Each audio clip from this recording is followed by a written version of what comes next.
So like for women, and just competition is there.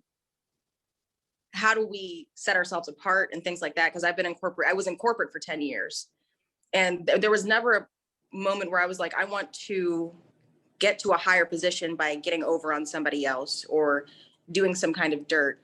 But when there's already, like, you know, my mom was saying earlier, this platform of it's just not an even level.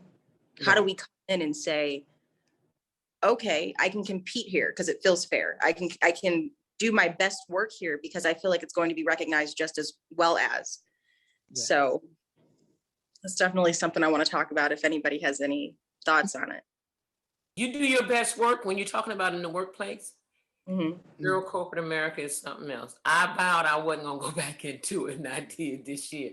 Only for them to pull the doopsie dopsy on us, okay? But I understood it. But you know, do your best work. Don't give up your ideas, but do your best work. You see what I'm saying? You understand what I'm saying? Always do the work that the description of, and you know you're outdone, and you know it's a strive. It's a struggle as well as a strive to get somewhere, and you still see a dead end. Don't give up your brilliant and bright ideas. You hold those to yourself for yourself, and you build on.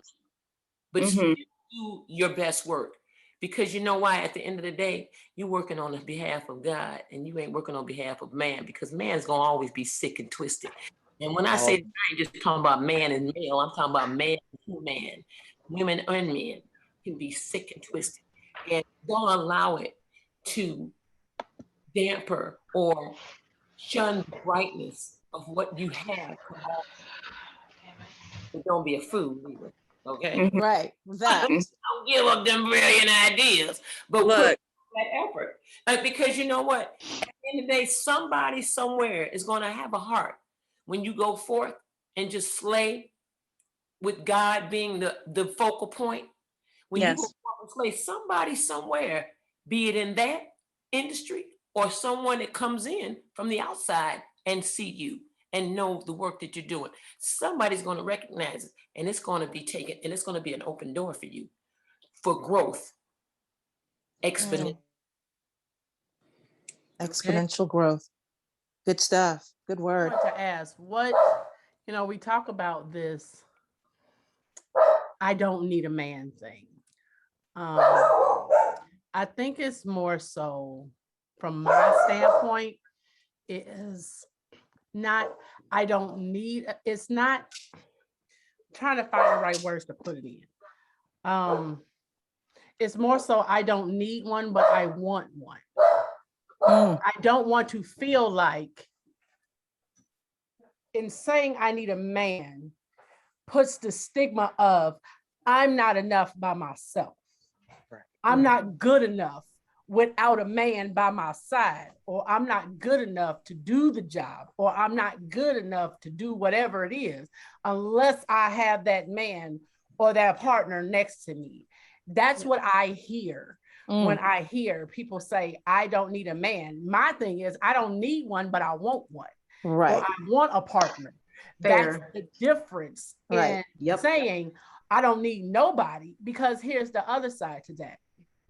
And it's unfortunate in the Black community as a whole, is unfortunately when we look at relationships, and I'm probably the only member of the LGBT community up in here, which is no, fine. you're not. But you're fine. I feel as if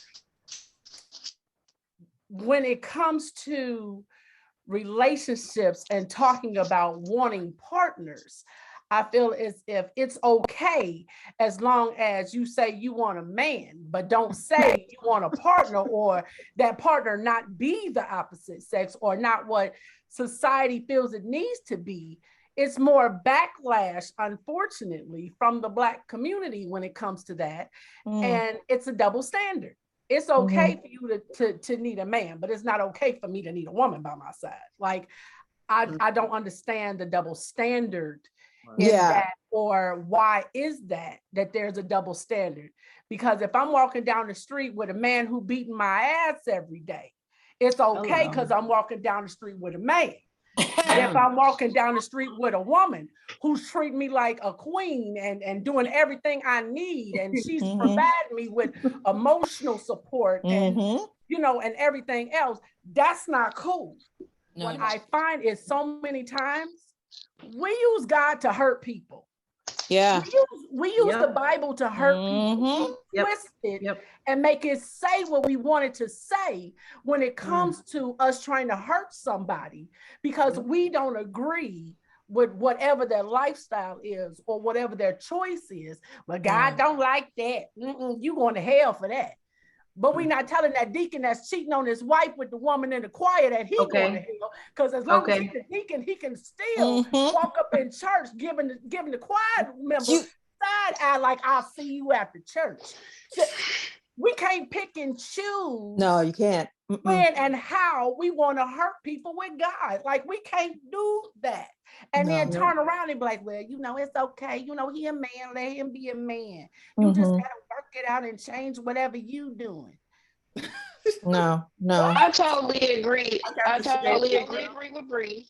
And I just wanted to take the time to apologize because my implication is saying needing a man. Perhaps I should have said partner because I'm only speaking from my experience. So I'm not, I don't want to put that pressure on anybody else. Yeah, also, understood to your that. point, I wanted to point out I'm probably the only one. Well, I don't know. But I believe that I'm the only one on here with no religious affiliation. And that was a point I wanted to make also, that I believe that a lot of the stress that Black women endure is due to the Christian faith, which is why I'm not a subscriber of any religion, but Christian, because that is what we follow in terms of doctrine as Black women on a more often than not basis. So I just wanted to make those 2 points clear. And also, a lot of the things that we're discussing tonight, I read this book. I don't know if you all can see it. It's called The Black Man's Guide to Understanding the Black Woman by CHARs Ali. So it's an older book, but it resonates for our community in terms of the relation we have with one another, even on behalf of Black women and how we behave amongst each other. So I just thought it'd be an interesting point. It does have a religious undertone because she is affiliated with the Nation of Islam in a religious aspect. But I think it's a good read for all of us. If you like, I did pick out a few excerpts from the book, things that you can hear and actually see. Yeah, absolutely. I'm intrigued. Piggyback on what Bree said earlier about women friends, about just friends. I had an incident with somebody I met when we moved from Cabrini on Laramie and Thomas. I was 12, and me and this girl, we went through high school. We didn't go to the same high school, but we got across the street from each other. If her parents sending her to the store, she come to get me, I'll walk with it. If my mom sending me to the store, I'll go get her, we'll walk to the store, whatever. So fast forward, we grown. She like, I met this guy and his friend needs a date. So we're going on a date. So I want to double date. All right, cool. Okay. So she tells me, well, make sure you got on a short skirt and some heels and some red lipstick. Are you pimping me out? I don't understand what that concept is. No, I'm not doing that. I'm not. So, I put on some jeans and we went bowling or whatever. So fast forward, me and the guy, we just, messed around every once in a while, whatever. I'm going over his house 2 or 3 times a week. No relationship, just buddies. So one day he's, we in his room and he's going through his dresser or whatever. He's like, I'm so tired of her coming in here going through my stuff. I was like, who, your daughter? He was like, no, my fiance. I said, wait, what? You got a fiance? He was like, yeah, you knew. No, I did not know. Oh my gosh. And she got keys to the house. I said, I did not know you had a fiance. Yes, you did. No, I did not. You did not tell me. Nor did Lisa tell me. So when he went to sleep, I got up and left and walked home. I wasn't far from home. And when he realized I was gone, he kept calling me. I I went home and called her and woke her up at midnight and gave her the business so bad. We all grown up in here. I said, I should come over there and bust every window in your car. I said, this bitch could have came in and me. Wow. We I all bust the windows out your car. And your That's apartment. exactly what I was I was thinking. gonna have my brothers come with me and we was gonna bust your car windows and your apartment windows. that's repressed We, emotion we were best friends, yeah. about having a friend. Like you said, why do I don't need a man and all that. It's just the saying, the slogan. But I agree with you. You know, you walk down the street with a man that's going to beat you 80 million times, but because you're with a man, that's what society states. But then again, it's all about love, right? It's love. Right. Everybody just want to be loved. Because people keep overlooking that. It's Yeah. all about love. It didn't say love from where. It didn't say that. We got to weed out. Now I go to church, but I'm not Christian. I'm not none of that. I'm spiritual. I said that I had to put an old lady in her place one day in church. I said, oh, let me let you know I'm not your child. You know, you want respect, you gonna give respect, but I don't think I ever stepped out of pocket with you, and you ain't finna treat me like I'm your little kid. Right. You know? And guess what? She saw I ignored her. She walked up to me and said, how you doing this morning? Absolutely. And I get it, Bree, what you're saying. And then what you was talking about was somebody at church. When my first book came out, one of my friends from church, she said, she didn't tell me who it was. She was like, well, somebody said, did Melvina talk to God about writing that book? I said, did she talk to God before she asked you that stupid ass question? Right. Did she? Did she? I mean, we can go there, you know. I try to read, you know, I don't understand. I don't bother saying. I get it. I don't do it again. Come on, girl, do it. He was the biggest follower and supporter of Jesus. Which one of them was Peter or was it Paul? One of them was like But I get it, you know, I get it, I understand it, you know, it's your circle as you get older, your friend circle is gets smaller. And I do like 100%. Nah, this one girl, I know her level is down to 46%. It ain't went back up yet. So I think there's some people you just have to snip a cord, unfortunately. Because I mean, sometimes it's just hard to trust them again. I don't Crystal or April that was next. I think it was April. Yeah. April and then Crystal. Okay. Yeah, April, yeah. Go ahead, April. I'm not sure what subject we're still on. But there was a few things that I wrote down. I just wanted to get them out. Thinking about it. She got you stumped, girl. She got you stumped. So I'm just gonna say that all of us being human beings on the planet, companionship is the goal for every human being. So let's be clear, all of us want companionship and someone to love in any capacity. And some people can get away with a friendship that is just that solid, you know, without that intimacy. Also, I think it's important to note that the societal norm is a lot of influence on the way that we think. And it's important to know because we get these thoughts from the colonizer who did everything he could to keep us as far away from ourselves as possible. So we volunteer to participate in these things. I don't know if it's just me, but I don't ever want to take a perspective of I didn't have a choice, I didn't know. We volunteer a lot of these things. You know, when we seeing red flags in a partner, instead of putting those things on pause, we tend to push harder to show we're loyal, even though we know that this isn't moving in the right direction. So again, it all comes back to personal responsibility, educating yourself. are you out here truly trying to be the best partner? And to Neela's point, do I know enough about myself to know what I want in a partner? That's right. Because your partner isn't there to complete you or complete your wholeness. You are whole. Right. But they should be there to lift you and balance you. Yeah. What I'm not good at, my partner brings out the best of that in me. Yeah.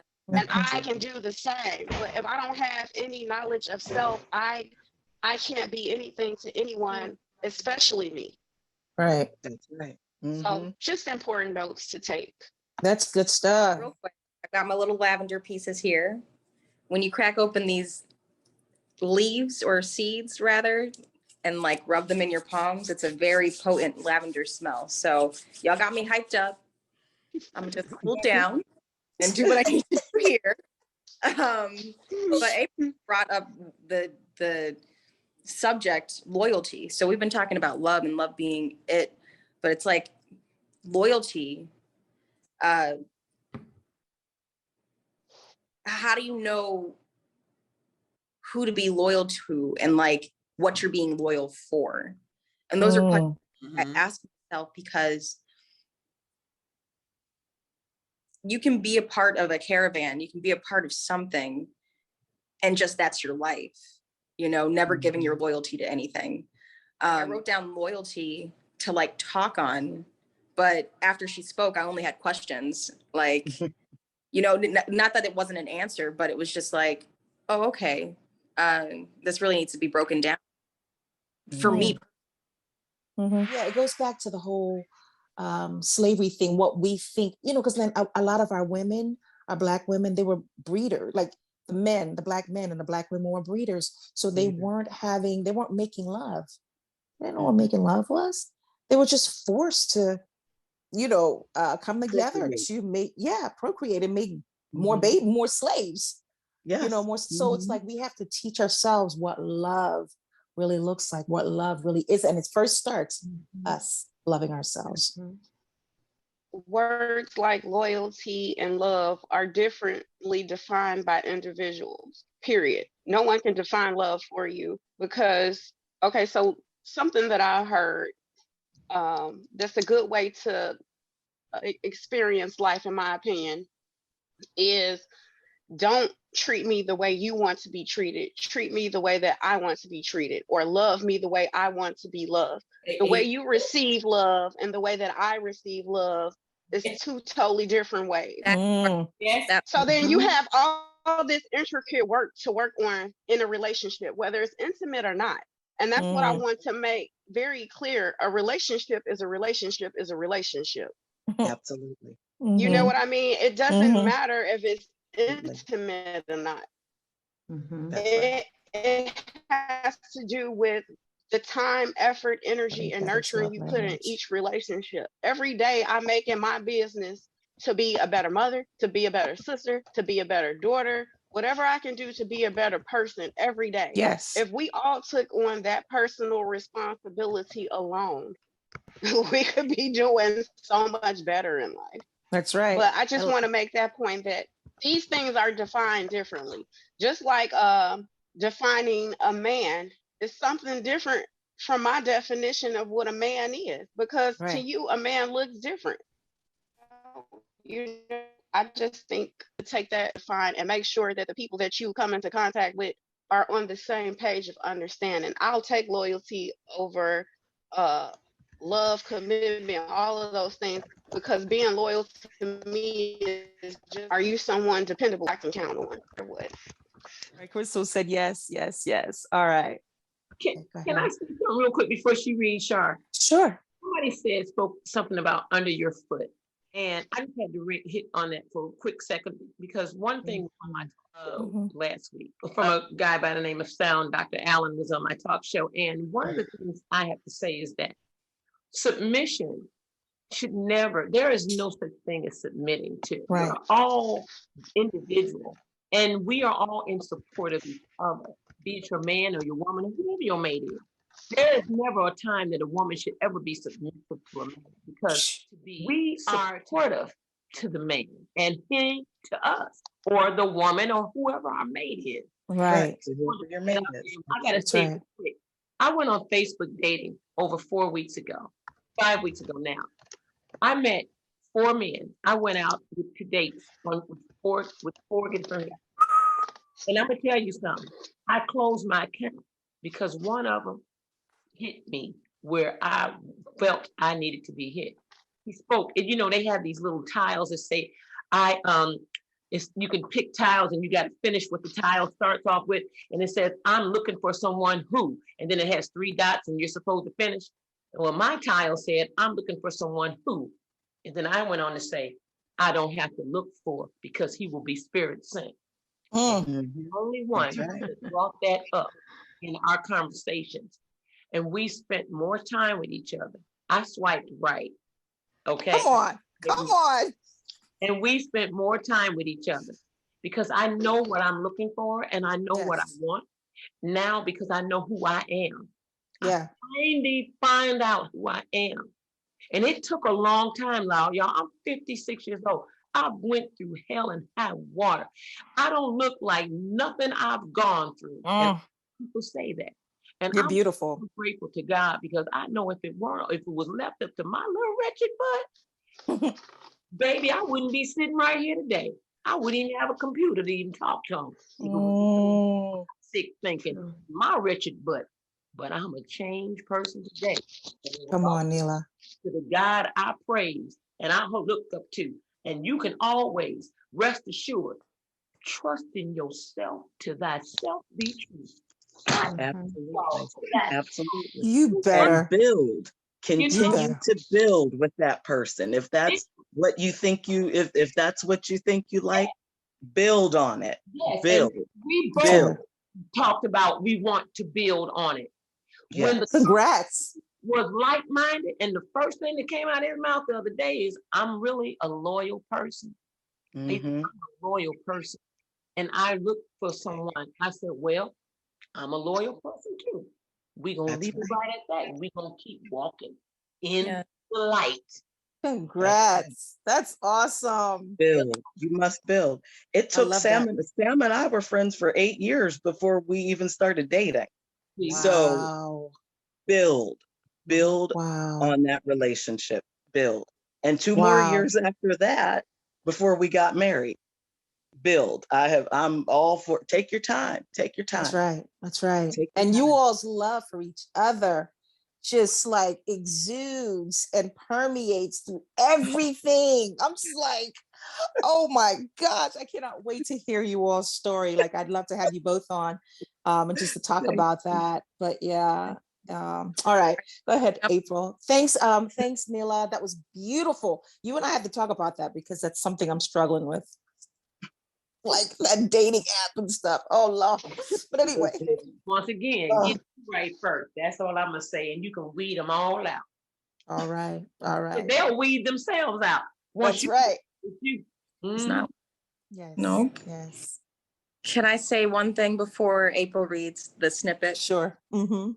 Can we make this a brunch next time and we're just all out here? I know, right? Girl. That's a good idea because I was about to grab me some popcorn a few minutes ago and just be like, that's a great idea. That is a great idea. Black Man's Guide to Understanding the Black Woman.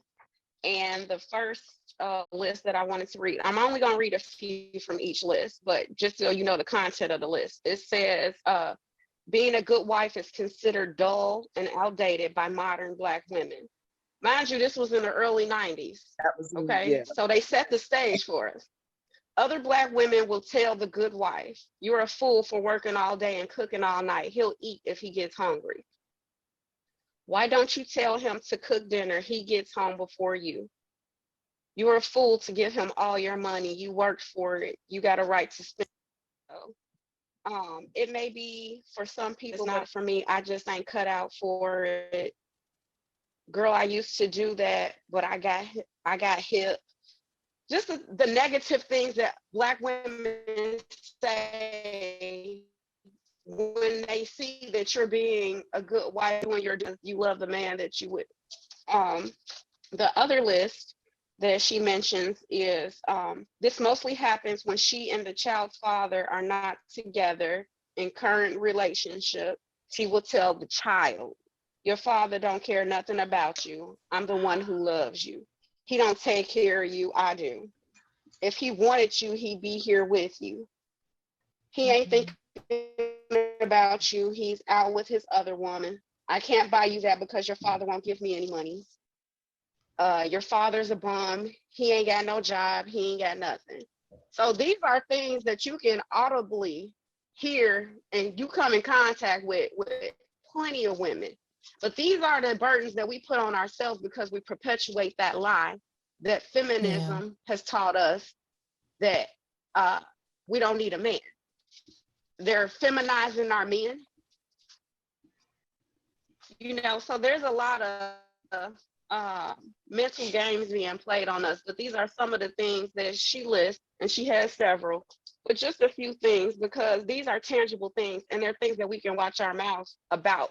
The most important one to me was the influence of the child. Never could I ever have the inclination to talk to my children and tell them, first of all, to impose someone else's thought of you. I'm not in anybody's head to tell you how they feel about you. But just personal accountability, personal responsibility about the things that we're verbalizing, especially in front of our children, and just to take the time to step back and say, this looks like a ploy. That's all. Good stuff. Good stuff. And I'd like to again, thank you so much for sharing that. Yeah, so much more that we could say. Bree and Amber, I think you all just are you from the LGBTQ? Yes. Okay. So I need to know that because we want to be sensitive to that, and a lot of times I have no problems with it. I don't, that I'm not even about that, but we want to be sensitive because we're retraining ourselves on how to love everybody and how to embrace everybody. And there's none of that shunning here. We don't do that. It's not that kind of platform. So teach us, help us, to, share your story in honesty. Because it's, I love that you have a voice now, you were muffled, you were muzzled. I mean, you have a voice. So teach us, all right. And I love you. I just want to read Angie's note to everybody. Ladies, you were never alone. You are never stuck. You are never too much. You are always enough.